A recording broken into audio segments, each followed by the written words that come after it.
Todd Herman is the founder of the Peak Athlete, Sport, Science, and High Performance Organization and the founder of the 90-Day Year. Todd works with high-level athletes, including professionals as well as Olympians, as well as high-level entrepreneurs and executives. Today, Todd is going to be talking to us about the power of patience. Todd, what can you tell us about that? Well, I think it's probably the one skill that's lacking the most in our entrepreneurial lives, and with the day and age that we live in, everything is about immediate gratification. I want it now. Everything delivered on time. Everything's at our fingertips inside of our phones and apps that we've got that are out there. But when it comes to achieving important things, I'm guessing that if people are watching this, they have a level of ambition, depending on how the degree of it. They might be an Elon Musk level of ambition, or they could be I want to have my own business that's going to pull me out of working in corporate type of ambition, and they just want to have a good life, whatever that might be. But everything takes patience. So I grew up on a big farm and ranch in Western Canada. Live here in New York City now, but the mistake my dad would make when he would plant seeds for the first time at the beginning of the season would be to walk out the very next day and yell and scream at the dirt because there's no crop there, right? And yet all of us do that nowadays. We put out something into the business world, and the expectation is that it should be happening right away. And it doesn't work like that. So this power of patience principle, working with athletes and helping them continuously develop their, what I call the triune athlete, the mentally, emotionally, and physically tough athlete. Some of these skills take time. And when they come to me, sometimes they're coming because there's a big pain point, like they're in a major slump.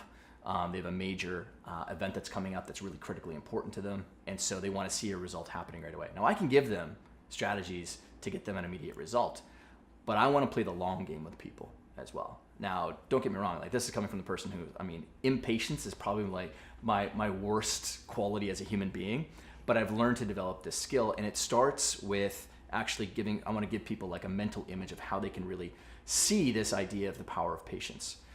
And grow into this. Because if you think about anything in life that's really important, it takes a lot of time to develop. What we're doing is we're actually feeding our future. And I want to give people an idea of a future version of themselves like a silhouette standing on a horizon line. So if you can imagine yourself, there's a hillside off in the future, and there's this black silhouette of you. And all of the activities and all of the things that I'm doing today, it could be eating right even. This can go to health. It doesn't have to be just a business. It could be eating right. What I'm doing is I'm feeding that future version of myself. And in my head, I'm always thinking, I can't wait to meet the 90-day version of myself. But the only way that I'm going to be excited about meeting that person is if I do what? Taking the right activities today.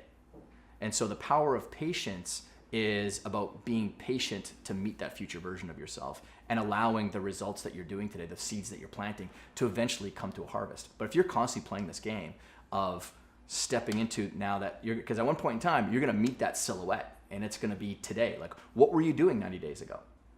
Because if the results in your life aren't delivering to you what you want, maybe pull the thread back to what were you doing 90 days ago?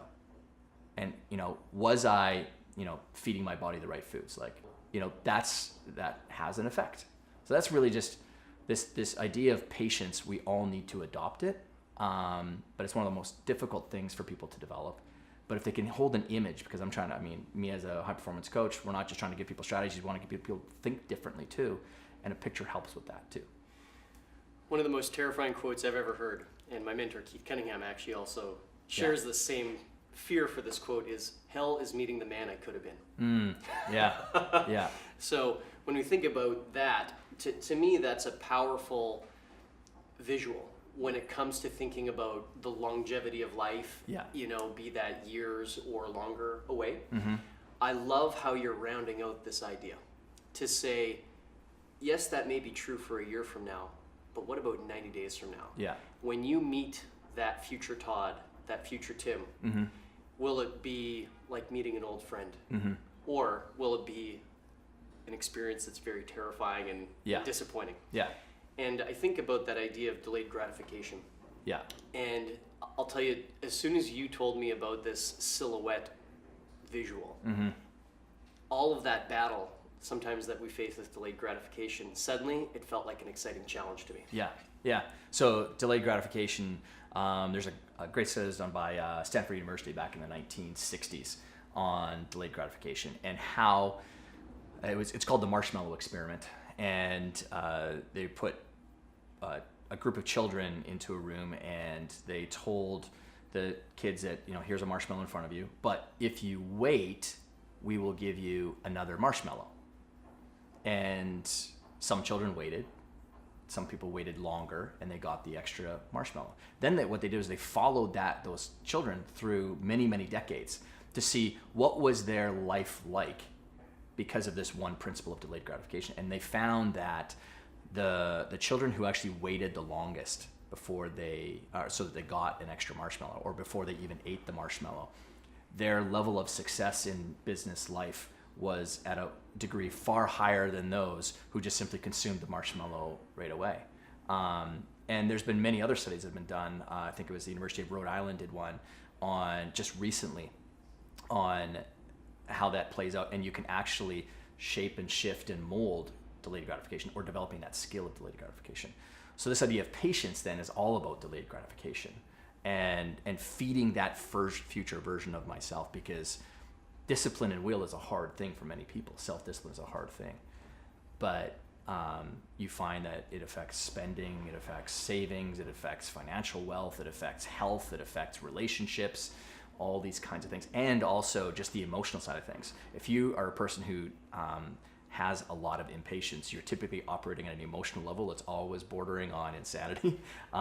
Me again, coming from experience on this. And delayed gratification, just such an important part of a principle of successful people that they have. Thank you so much. Appreciate it, Todd. You bet.